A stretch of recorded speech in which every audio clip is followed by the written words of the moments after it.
Au fait, c'est qui a inventé? Qui c'est qui a inventé la Qui a inventé le podcast d'Image Doc qui éclaire ta curiosité? Alors, voyons voir ce qu'il y a à la télévision. Les Martiens débarquent dans La guerre des mondes. Un film de science-fiction. Sinon, je connais le film Seul sur Mars.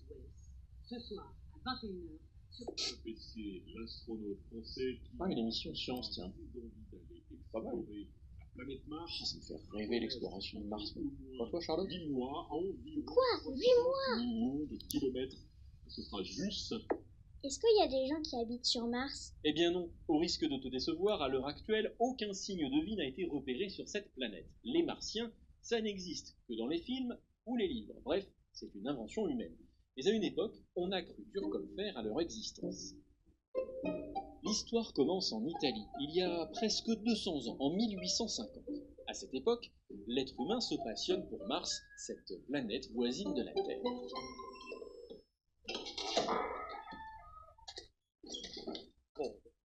Les conditions seront parfaites cette nuit. Où je vais pouvoir poursuivre mes observations. Le religieux Angelo Secchi est passionné d'astronomie. En tant que responsable d'un des plus grands observatoires du pays, il dispose de télescopes très puissants pour l'époque. Voyons, il faut régler la lunette, pointer dans la bonne direction. Oh, voilà, Mars, ma que bella. Elle est splendide ce soir. Je distingue les reliefs. Oh, c'est beau. Mais quelles sont ces formes? Le révérend Secchi a repéré de grandes traces sombres à la surface de Mars. On dirait des rivières et des étendues d'eau. Est-ce possible? Quelques années plus tard, un autre astronome italien, Giovanni Schiaparelli, s'intéresse à son tour à la planète. Il observe et étudie sa surface.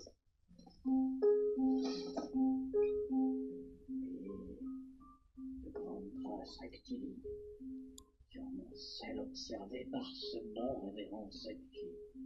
On dirait des fleurs, des canaux, des canaux. Un canal, c'est une rivière artificielle, fabriquée par l'être humain. Alors, ça voudrait dire que... Ce sont sûrement des Martiens qui ont construit ces canaux. Lui, c'est Percival Lowell. C'est une découverte phénoménale. Que dis-je? Une découverte Ce sensationnelle. riche américain est passionné d'astronomie. Avec sa fortune, il a pu s'acheter le meilleur matériel de l'époque et fonder un observatoire astronomique. 17 ans après Schiaparelli, en 1894, il réussit à observer les mystérieuses traces à la surface de Mars. Ces canaux sont bien trop rectilignes, trop parfaits pour être naturels. Ils ont forcément été construits par quelqu'un. Mais des Martiens, évidemment. Je vais devenir célèbre. Lowell écrit un livre pour exposer sa théorie. L'eau est rare sur Mars, alors les Martiens ont construit ces immenses canaux pour l'amener vers les régions sèches. Pour lui, c'est sûr, ces canaux prouvent une chose. Mars est habité.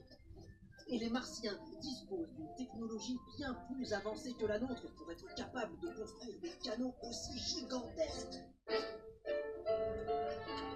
Très vite, les journaux s'emparent des théories de Lowell. Les Martiens peuvent-ils menacer la Terre? L'idée qu'il existe des Martiens commence à se propager. Les gens en parlent de plus en plus, entre collègues, dans les familles, dans les dîners en ville. géant a plusieurs bras. Oh, comme c'est excitant. Oui, très cher, je vous assure. Il paraît qu'ils sont d'une intelligence supérieure. Les romanciers raffolent du sujet. En 1898, l'auteur H.G. Wells s'inspire des livres de Lowell pour écrire La guerre des mondes, un des premiers et des plus grands romans de science-fiction. Pourtant, les scientifiques sont beaucoup plus prudents que leur homme d'affaires américain. Ces observations sont peut-être justes, c'est vrai, mais sa théorie n'apporte absolument aucune preuve scientifique. Il s'agit peut-être simplement du relief naturel de Mars.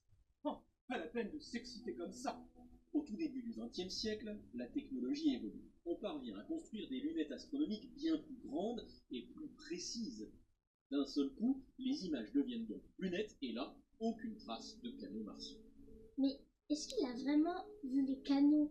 Ou alors il a inventé? On pense qu'il s'agissait d'une illusion d'optique ou bien d'un défaut sur la lentille des télescopes du XIXe siècle, des instruments qui manquaient de précision. L'image était un peu floue, elle pouvait prêter à confusion. Bref, quelle que soit la cause exacte de l'erreur, on sait aujourd'hui que les Martiens existaient seulement dans la tête de Percival Lowell. Un podcast original, Bayard Jeunesse, Billy de Cast.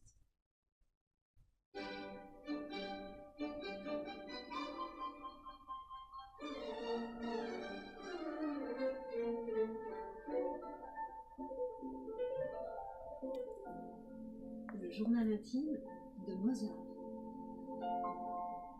Chapitre 1. Je cherche les notes qui s'aiment.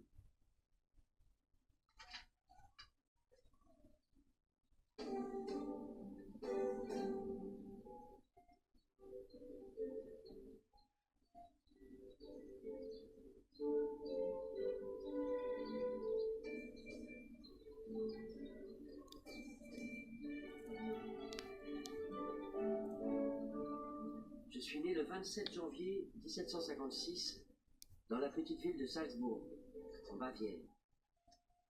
Mon père, Léopold de Mozart, il est un musicien reconnu et il est très respecté. Il est le maître de chapelle du prince archevêque qui dirige notre ville.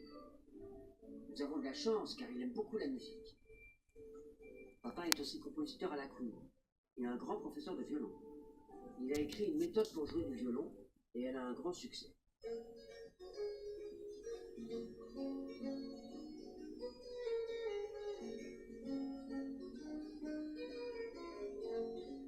Quand j'avais 4 ans, papa était déjà très fier de moi. Il racontait à tous nos amis que je savais jouer du clavecin et du violon. Alors quand j'ai écrit à 5 ans mon premier manuel, il s'est empressé de l'annoncer autour de lui. C'est vrai que j'aime beaucoup la musique. Je peux chanter tout ce que j'entends. J'ai toujours un petit air dans la tête. C'est papa qui le note pour moi, car je ne sais pas encore bien ma plume, et je fais des taches d'encre.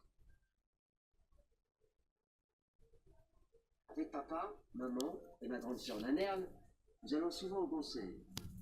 Nous sommes aussi invités à des fêtes chez des amis, où tout le monde vient avec son instrument pour faire de la musique ensemble. Moi, je prends toujours un petit tabouret pour me mettre auprès des pupitres.